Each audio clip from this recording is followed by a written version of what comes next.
10 ఏళ్ల బీఆర్ఎస్ పాలనలో రాష్ట్రం అన్ని రంగాల్లో నష్టపోయిందని ఇప్పుడిప్పుడే గాడిన పడుతోందని డిప్యూటీ సీఎం బట్టి విక్రమార్క పేర్కొన్నారు.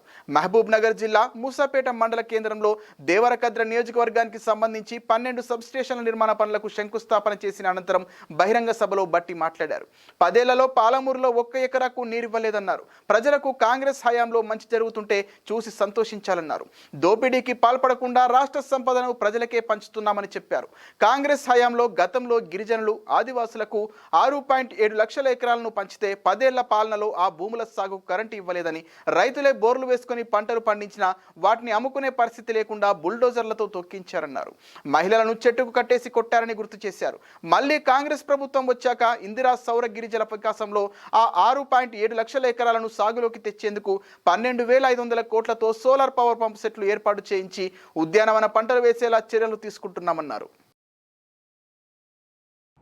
ఇప్పటికి కూడా పాలమూరు జిల్లాలో ఉన్నటువంటి ప్రాజెక్టులు చూస్తే జోరాల ఆనాటి కాంగ్రెస్ ప్రభుత్వాలు కట్టించింది, కోయల్ సాగర్ ఆనాటి ప్రభుత్వాలు కాంగ్రెస్ ప్రభుత్వాలు కట్టించింది, భీమా ఫేజ్ 1 ఫేజ్ 2 ఆనాటి ప్రభుత్వాలు కట్టించింది, కల్వకుర్తి లిఫ్ట్ ఇరిగేషన్ ఆనాటి ప్రభుత్వాలు కట్టించింది.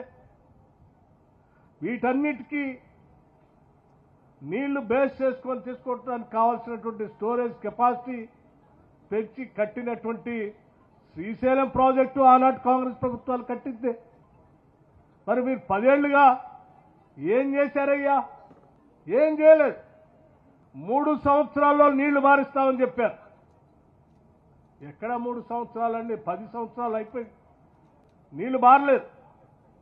ఈ మహబూబ్ నగర్ జిల్లా మీద దృష్టి సారించి ప్రాజెక్టు వారిగా ప్రయారిటైజ్ చేసుకొని నీటిపారుదల, విద్యుత్ శాఖ, విద్య, వైద్యం, రోడ్లు, ఇతరత్రా కావాల్సినటువంటి అభివృద్ధి కార్యక్రమాలన్నింటినీ ప్రయారిటైజ్ చేసుకొని పెద్ద ఎత్తున ఈరోజు నిధులు ఖర్చు పెడుతూ అన్నీ క్లియర్ చేసుకుంటూ పోతా ఉన్నాం.